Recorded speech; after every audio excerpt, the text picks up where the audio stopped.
Sônia estava sentada no chão frio da cozinha, com a gaveta aberta como uma boca cansada, remédios vencidos, contas dobradas, elásticos secos, chaves sem porta, papéis amassados e o cartão escondido em algum lugar daquele pequeno cemitério doméstico.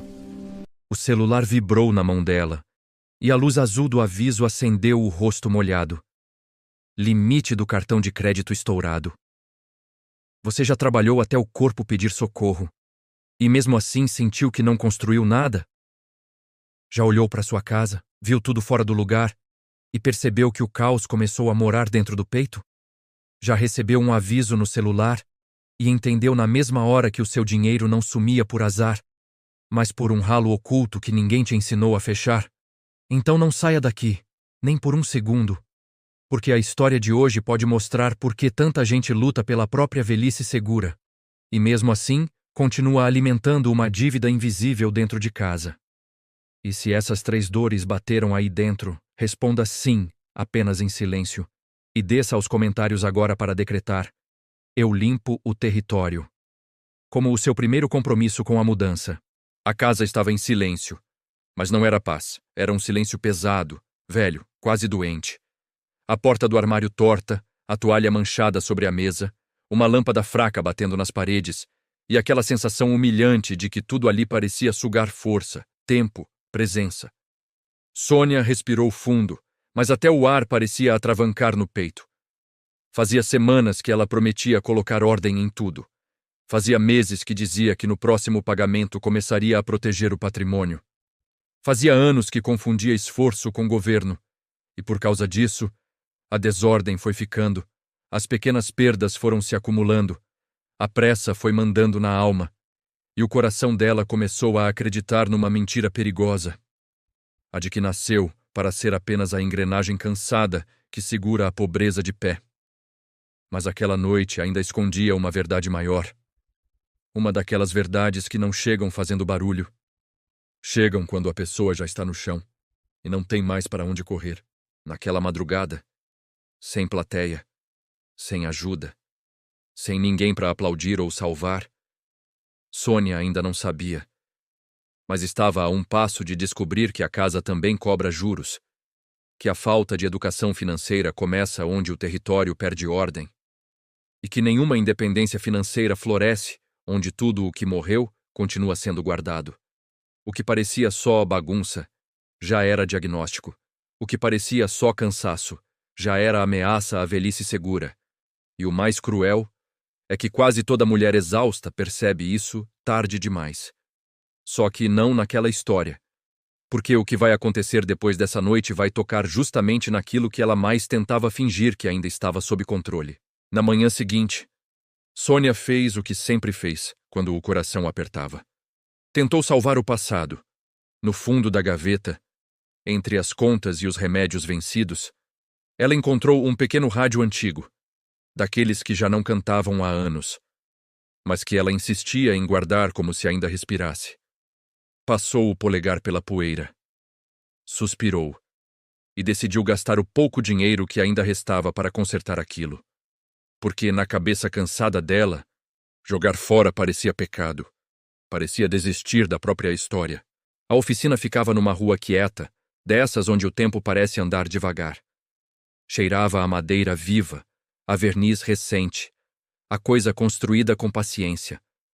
Mesas alinhadas, ferramentas organizadas, pedaços de móveis antigos voltando à dignidade nas mãos de um homem coberto de pó de serra. Seu Vicente, um restaurador de casas e móveis, daqueles que falam pouco, mas enxergam demais.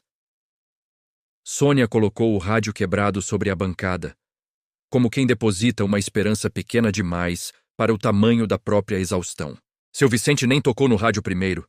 Tocou na mesa, limpou um grão de serragem com a ponta do dedo e só então levantou os olhos. Ele já tinha visto aquele tipo de cansaço antes. Empurrou o rádio de volta devagar e recusou o dinheiro dela com a mesma calma. Porque tem uma verdade que quase ninguém aprende na educação financeira, mas que destrói a chance de independência financeira todos os dias. A casa também cobra juros. Ele falou baixo, quase como quem confessa uma lei antiga do mundo. Sônia, você vive guardando o que já morreu. Ele apontou para o rádio. Depois apontou para o peito dela. A desordem da sua casa não é bagunça, é diagnóstico. Diagnóstico de espaço. Quando o território fica ocupado por coisas mortas, o futuro não encontra onde pousar. E por causa disso, a energia vai embora, o foco some, a presença desaparece. E o dinheiro começa a escorrer por um ralo oculto que ninguém vê. Ele respirou fundo e terminou com uma frase que parecia simples, mas caiu dentro da alma dela como um martelo silencioso. Você não é pobre, Sônia. Você só aceitou ser a engrenagem exausta que mantém a máquina da escassez funcionando. E então ele disse algo que nenhum banco, nenhum curso de educação financeira e nenhum aviso de cartão de crédito costuma explicar. O dinheiro não foge da sua vida. Ele apenas não encontra território limpo para ficar. E quando uma casa aprende a proteger o espaço, começa também a proteger o patrimônio, a dignidade e até a promessa de uma velhice segura.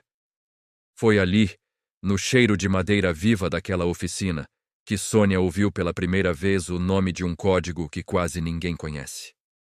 O Código do Patrimônio Blindado. E ele começava de um jeito absurdamente simples. Naquela madrugada, quando a casa ainda dormia e o mundo parecia suspenso, Sônia abriu os olhos antes do despertador tocar. Ficou alguns segundos olhando para o teto, sentindo o peso das palavras do velho restaurador atravessando o silêncio da cozinha. Diagnóstico de espaço. O corpo estava cansado, mas algo dentro dela estava acordado de um jeito diferente. Levantou devagar, caminhou pela casa escura e pegou um saco de lixo preto debaixo da pia. Não havia música, não havia coragem heróica, só uma decisão silenciosa que nascia no fundo da alma. Proteger o próprio território. Porque, se era verdade que o dinheiro precisava de um lugar para pousar, então aquela casa precisaria parar de servir como abrigo para tudo que já estava morto. Ela puxou a gaveta. O mesmo cheiro velho escapou dali. Mistura de papel úmido, remédio vencido e promessas que nunca chegaram ao fim do mês. Durante anos, aquela pequena gaveta foi o retrato da vida dela. Decisões adiadas, contas esquecidas, objetos guardados por culpa, como se jogar fora fosse trair a própria história. Mas naquele instante, algo mudou. Porque Sônia finalmente enxergou o que seu Vicente tinha dito sem levantar a voz. Aquilo não era memória. Era território ocupado, cada coisa quebrada, cada papel inútil. Cada resto de passado estava cobrando juros invisíveis na energia dela, alimentando aquele ralo oculto que sabotava qualquer tentativa de educação financeira, qualquer sonho de independência financeira, qualquer chance real de proteger o próprio patrimônio. Então ela começou. Um objeto. Depois outro. Depois outro. Remédio vencido, lixo. Caneta seca, lixo. Papéis que já não serviam para nada. Lixo. No começo a mão tremia, como se cada coisa carregasse um pedaço de culpa grudado nela. Mas aos poucos algo inesperado aconteceu. O peito começou a respirar melhor, os ombros aliviaram, e a cabeça ficou mais clara. Era como se cada pedaço de tralha jogado fora devolvesse um pequeno pedaço de presença que ela tinha perdido ao longo dos anos. E pela primeira vez em muito tempo, Sônia entendeu uma verdade simples que quase ninguém ensina quando fala de velhice segura. O patrimônio começa onde o espaço volta a obedecer. Quando a gaveta finalmente ficou vazia, Sônia ficou parada, olhando aquele espaço como quem encontra um pedaço de terra depois de anos de entulho. Pegou um pano úmido, passou devagar pelo fundo da madeira e falou em voz baixa, quase como uma oração que nascia no silêncio da casa. Eu limpo o território. Eu protejo o meu patrimônio. Eu não alimento mais o caos que rouba a minha paz. Era um gesto pequeno, quase ridículo para quem olha de fora. Mas naquele instante, algo invisível tinha mudado de lugar dentro daquela casa. Nos primeiros dias, nada parecia grande o suficiente para chamar de milagre. A vida continuava igual. O trabalho cansava do mesmo jeito. O café ainda era tomado na mesma mesa antiga. Mas alguma coisa silenciosa tinha mudado dentro daquela casa. E dentro dela. Sônia começou a perceber pequenos detalhes que antes passavam invisíveis. Contas que não se perdiam mais. Chaves que apareciam no lugar certo. Decisões que não eram mais tomadas na pressa. O caos tinha parado de mandar. E por causa disso, uma energia que ela nem lembrava mais que existia começou a voltar devagar.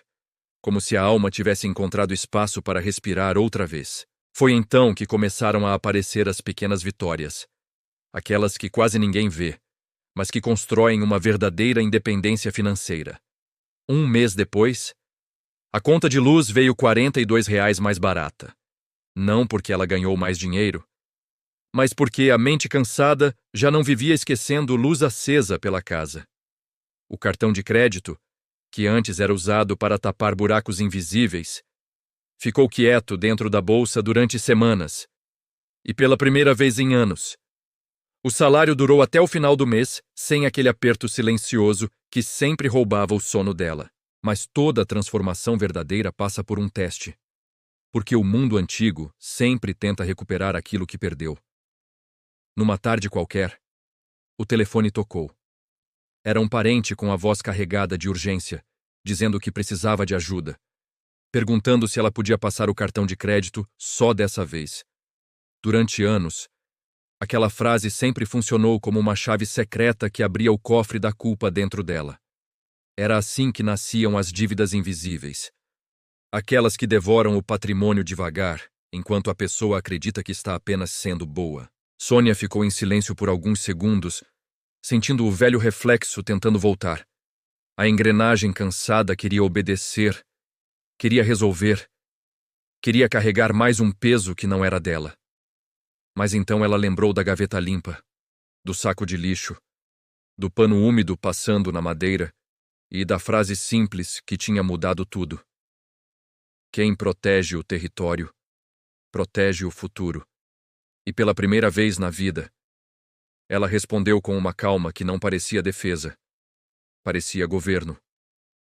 Não. Do outro lado da linha houve um silêncio curto, pesado, daqueles que durante anos sempre vinham acompanhados de culpa. Mas dessa vez foi diferente. Sônia não tentou explicar. Não pediu desculpa. Não inventou promessa para o mês seguinte. Apenas respirou devagar, segurando o telefone com a mesma calma que tinha usado para limpar a gaveta naquela madrugada. Porque naquele instante, ela entendeu uma coisa que nunca tinha sido ensinada quando falavam de educação financeira. Proteger o patrimônio também significa proteger a própria energia, o próprio tempo e a própria paz. Naquela noite, quando a casa voltou ao silêncio, Sônia passou pela cozinha e abriu a gaveta outra vez. Não havia caos, não havia papéis inúteis, não havia passado apodrecendo no fundo da madeira. Só espaço, um território limpo, quieto, obediente. E foi ali, olhando para aquele pequeno quadrado vazio, que ela sentiu algo que nenhuma promoção de cartão de crédito jamais tinha dado. Controle. Pela primeira vez em muitos anos. A vida não parecia um incêndio sendo apagado todos os meses. Parecia um caminho. Meses passaram. E as mudanças continuaram silenciosas, quase invisíveis para quem olhava de fora. O salário não virou fortuna. Nenhum milagre apareceu na conta bancária. Mas o ralo oculto tinha sido fechado. O cartão de crédito deixou de ser muleta. Virou ferramenta. As contas passaram a chegar e a sair, sem pânico. E devagar. Quase sem perceber. Sônia começou a construir algo que durante anos parecia impossível. Uma velhice segura, baseada em escolhas pequenas, repetidas em silêncio. Algum tempo depois, numa manhã tranquila, alguém bateu na porta da casa dela. Era uma vizinha, olhos vermelhos, voz cansada, segurando um saco cheio de papéis e objetos velhos que já não sabia onde colocar. Sônia ouviu em silêncio, reconhecendo naquele rosto o mesmo peso que um dia tinha esmagado o próprio coração. Então apontou para a cozinha, para a mesa simples, e disse com a calma de quem finalmente aprendeu a governar o próprio território. Eu aprendi a agir em silêncio. Porque no fim, a história nunca foi sobre uma gaveta. Foi sobre presença, sobre escolha, sobre fé no recomeço. Muitas pessoas passam a vida tentando ganhar mais dinheiro, enquanto deixam o próprio território nas mãos do caos. Mas quem aprende a limpar o espaço, descobre algo poderoso demais para ser ensinado em qualquer banco ou curso caro. A casa vira paz. A mente vira direção. E o patrimônio finalmente encontra onde pousar. Se essa história falou com você, escreva agora nos comentários: Eu governo. A história é sobre você. Aqui não formamos torcida. Formamos governantes. Te vejo no trono. Inscreva-se no canal.